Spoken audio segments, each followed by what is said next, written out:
তার মানে কি মুক্তিযোদ্ধার সন্তান নাতিপুতিরা কেউ মেধাবী না, যত রাজাকারের বাচ্চারা নাতিপুতি হলো মেধাবী, তাই না? মানুষের যখন পতন আসে ঠিক তখনই সে পদে পদে ভুল করতে থাকে। ঠিক এমনটাই বলেছিলেন বঙ্গবন্ধু শেখ মুজিবুর রহমান। তবে তিনি হয়তো ভাবতে পারেননি যে তার নিজের কন্যা শেখ হাসিনা একদিন সেই উক্তিটি প্রমাণ করে দেবে। শিক্ষার্থীদের কোঠা আন্দোলনকে কেন্দ্র করে একের পর এক ভুল সিদ্ধান্ত নিতে শুরু করেছিলেন শেখ হাসিনা।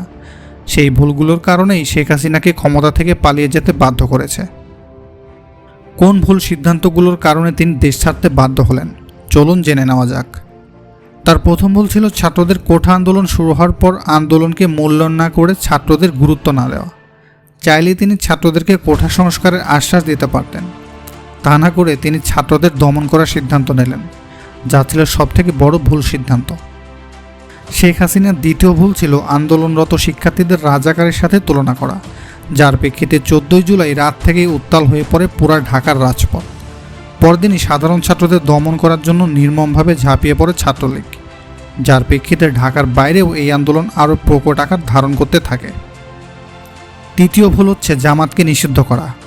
জামাত নিষিদ্ধ করার ফলে জামাত লং মার্চে শিক্ষার্থীদের আন্দোলনে যুক্ত হয়, যার ফলে ছাত্র আন্দোলনে জনবল মনোবল দুইটাই বৃদ্ধি পায় এবং আওয়ামী লীগ সরকার ধীরে ধীরে দুর্বল হতে থাকে। জোরালোভাবে ছাত্র আন্দোলন শুরু হলে আওয়ামী লীগ সরকারের আদেশে বানোয়াটি ও ভিত্তিহীন মামলায় হাজার হাজার শিক্ষার্থীদের গ্রেপ্তার করে পুলিশ, যা ছিল আওয়ামী লীগ সরকারের চতুর্থ ভুল। ছাত্রদের গ্রেপ্তার করার পর সারা দেশের ছাত্র জনতা উত্তাল হয়ে পড়ে, যা কন্ট্রোল করা আওয়ামী লীগ সরকারের পক্ষে প্রায়ই অসম্ভব হয়ে পড়ে। ছাত্রলীগকে লেলিয়ে দেওয়ার পরও যখন ছাত্রদের আন্দোলন প্রতিহত করতে তারা ব্যর্থ, ঠিক তখনই নিরস্ত্র শিক্ষার্থীদের ওপর অস্ত্রধারী পুলিশকে নির্বিচারে গুলি করার আদেশ দেওয়া হয় এবং প্রায় 2 শতাধিক শিক্ষার্থীকে হত্যা করা হয়। আর এটি ছিল আওয়ামী লীগ সরকারের সবথেকে বড় পঞ্চম ভুল সিদ্ধান্ত। ইন্টারনেট বন্ধ করা ছিল আওয়ামী লীগ সরকারের ষষ্ঠ ভুল।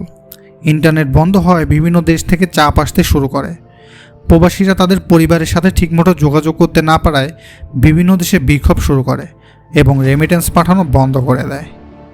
এত ছাত্রজীবন ঝরে যাওয়ার পর যখন সারা দেশ শোকাহত, ঠিক তখনই শেখ হাসিনা ছাত্রদের মৃত্যুতে শোক প্রকাশ না করে মেট্রো রেল ও বিটিপি ভবন ভাঙচুর নিয়ে শোক প্রকাশ করেন, যেন তিনি জ্বলন্ত আগুনে ঘি ঢাললেন।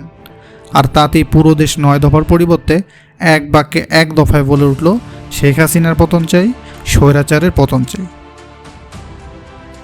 অহংকার আর দাম্ভিকতা মানুষকে অন্ধ করে দেয়, তখন সে পদে পদে ভুল করতে থাকে, আর সেই অহংকারই মানুষকে আকাশ থেকে মাটিতে দুমড়ে মুচড়ে ছুঁড়ে ফেলে দেয়।